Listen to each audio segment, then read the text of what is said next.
I framed in here right? Is this good for YouTube? So I just want to let you guys know. So this is Limited Perfection, and I am Zach, the lead dev.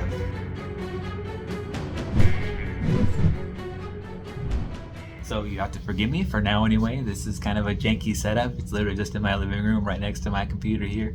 So I just wanted to make a video to give you guys a little introduction as to who I am, what's going on, why did I make this project, and exactly what is the goal here. Why is the game going to be fun? Why are other games not fun? They're not going to talk about that. We just want to see why this game is going to be fun and why you want to play it. So let's take a look.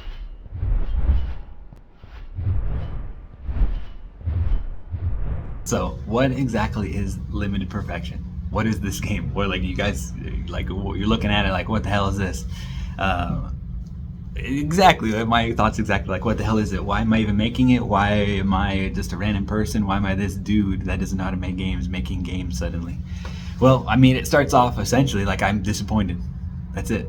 I'm disappointed in the way that games have been made. I'm disappointed in the way that other creators have essentially kind of copped other games. I'm sure at this point you guys know Power World. It's not my motivation for making this, but damn, they kind of they took the easy way out. I mean, it's a good job. There's a lot of shit in that game, at least from what I've seen. But damn, there's like, so like literal, they just took assets from the store and just literally put them in the game, like without any kind of like blending of any kind, like doing little shrubberies around buildings and grasses. It's like, hey, let's take this asset, put it in the game. We're done. Okay, next thing. So it's a little bit embarrassing to see stuff like that. I mean, definitely great for those guys. Glad they're making millions of dollars or whatever they're doing. Great. From a gameplay standpoint, from a gamer standpoint, from the standpoint of, dang, things could always be like, there's always like little details. How about that? I'm always feeling like there's little details that don't necessarily take a lot of effort, but they do make a difference. In terms of like, okay, was that other feature really worth that extra 2 weeks of progress, or would it have been better just to increase the fidelity or the believability of some of these abilities, attacks, situations, whatever. So kind of reflecting on that general concept, let's get into exactly why I went ahead and made this game, this Limited Perfection, as we call it. So I have a list of things here. So what exactly is it? So the first thing, the general principle, I really like Smash Bros. Super Smash Bros. Melee specifically. That was by far the best one in terms of like what you can do skill-wise, in terms of like movement, mechanics, and sort of just like general player feel-goodness. The reason why I think that was because when they originally developed it, they didn't really kind of have a fully fledged idea about the potential tech, like a wave dashing as an example, being able to dodge into the ground and slide across the ground, carrying your momentum, and things like this playing into the movement of the game itself. That wasn't originally designed, like not even close. They weren't intending for that to happen, or to be basically the way you walk around is by jumping, and within the second frame of jumping, you dash diagonally down into the ground and dodge at the same time to walk. No, and you had to do this like you had to be a machine to be able to do this in the right order consistently. And plenty of people could do it. Naturally, human beings are crazy at this kind of stuff. But what I'm saying here is essentially there's such a high bar that wasn't even established, that wasn't even created, a high level of gameplay that wasn't even created by the creators of that game. So there's things about that I admire, that sort of, you could say, what is it, the technical flexibility that didn't even break the game, but still allowed for people to explore. So I really admire that. And of course, different techniques from it, like the charging attacks, the smash attacks, of course, the being able to dynamically interplay your special abilities with your melee abilities, or your standard abilities. So they're just like different kind of things that make the game is really simple, but make the gameplay itself engaging, fun, and repeatable. So I admire that. And the physics-based combat is also really interesting to see in a fighting game, or at least to that degree, you know what I mean? Like being able to control in the air and sort of have that sort of like hitting each other around. Not strictly based on combos, but kind of, just the physics aspect of it. So I really like that. And you never see that in third-player games or in 3D games very often. So I wanted to do that. So the next thing I originally designed it with thinking like I wanted to have it like a roguelite. Originally when I sort of thought that, I didn't really have a fully fledged concept or full understanding of what a roguelike actually was. In terms of like, I kind of just imagined like, okay, you just go, you die, and you're sort of like, part of it is the player accepts that they're just going to die, and that's part of the gameplay loop. From what I understanding, though, the technical term of a roguelike is more something like that you die and the world resets and that sort of premise. In this case, we're not really doing that. What I want to do is more, it is going to be, I want it to be instanced, so it's going to be more, actually it'll feel a lot more like Monster Hunter. In terms of like where you just, the gameplay loop is essentially you're a guy, and you're fighting other things, dudes, monsters, beasts, whatever I can kind of come up with, and the idea is that you just want to basically get stronger and do cooler stuff, kind of ramping up your cool factor, your fun factor, throughout the game, not only within that session but throughout, like, you could say the career of your character. Now the Vessel is the name of the main character for now. So with that, so essentially kind of thinking that you want to have a roguelike, or I originally thought that I wanted to make a roguelike, but thinking through it now, and actually after developing some of the gameplay mechanics and the level style, excuse me, Monster Hunter is a much more appropriate sort of theme in terms of like level design and gameplay loops rather than a roguelike, if that makes sense.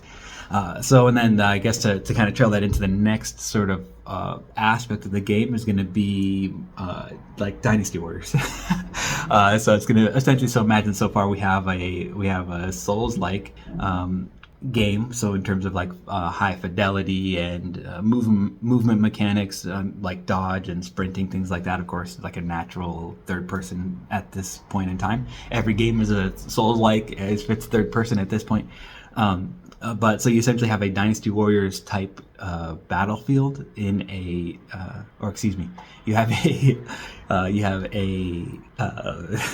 a Monster Hunter stage, a Monster Hunter level that's populated in a way similar to how Dynasty Warriors would be, where you have like 100 guys. I'm just saying 100. You have a bunch of guys. Right now I can do up to 30 without dropping too low. It goes to like 30 FPS, which I think is acceptable, but 20 can get about 45, 50, and it's not optimized. So I'm just saying that. But anyway, I'm trying to get so you can have essentially a bunch of guys that are sort of that are essentially like a general and troops scenario. It could be general, lieutenants, troops, or whatever. It doesn't matter. But basically, you have one guy, one main guy, or a couple of main guys. Once again, it doesn't matter. And then surrounded by weaker guys. The idea is just you can kind of use the weaker guys as part of your attack strategy, because they have you could say they have a relationship memory. When they hit you, when they hit each other, they remember, and they basically form teams based off of who's hitting who, and whether or not they're helping, whether or not you're helping them, whether they're helping each other, if you're hitting the guys that they hit, whether you're hitting the guys that hit them. So it's kind of like there's just a little bit of a relationship mechanic. Still has a bit of work to be fleshed out, but in terms of like that's part of the premise of the game already. So the idea is you're essentially going to you're one guy versus many. Basically, you're going to run through these stages similar to like you would in Monster Hunter, looking for basically the strongest guy or the strongest thing. And your idea is basically you want to kill him or fight him or whatever, make him on your team or whatever. And through that process, you'll essentially gain weapons, gain insights on how to use the weapons you already have. So basically experience for weapons and abilities and things like this. So that'll be your motivation to go kill and fight. And then, of course, beating certain bosses, you get certain abilities.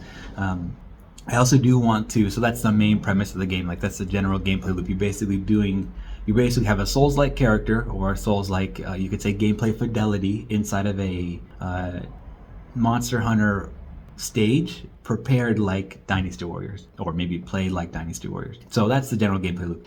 But then as far as like the game, and then so a couple of extra things, or maybe the fun part, maybe a fun factor is that I'm heavily trying to inspire this by anime, and then maybe the easiest correlation in gameplay is Devil May Cry. Devil May Cry is obviously very anime.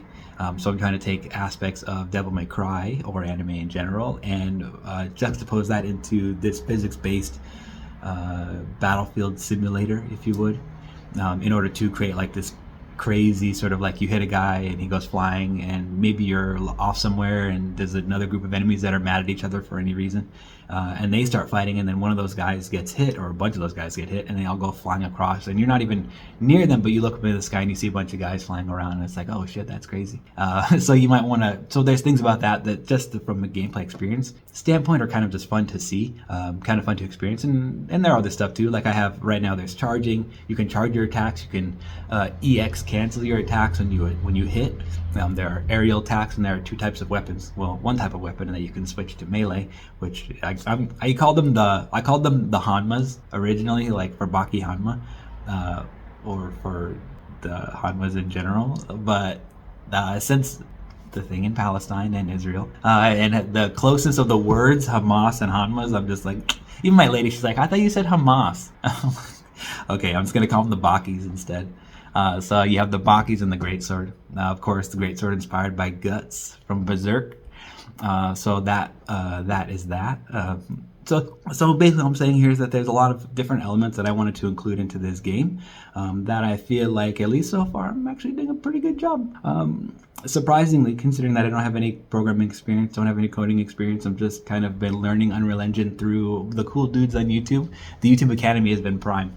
I've learned so much on YouTube, not just from video gaming, but from everything: finance, crypto, marketing, investing, the housing market, AI, obviously, literally anything, all kinds of music theory, all kinds of everything. There's so much there. Modern science, modern politics, everything is there.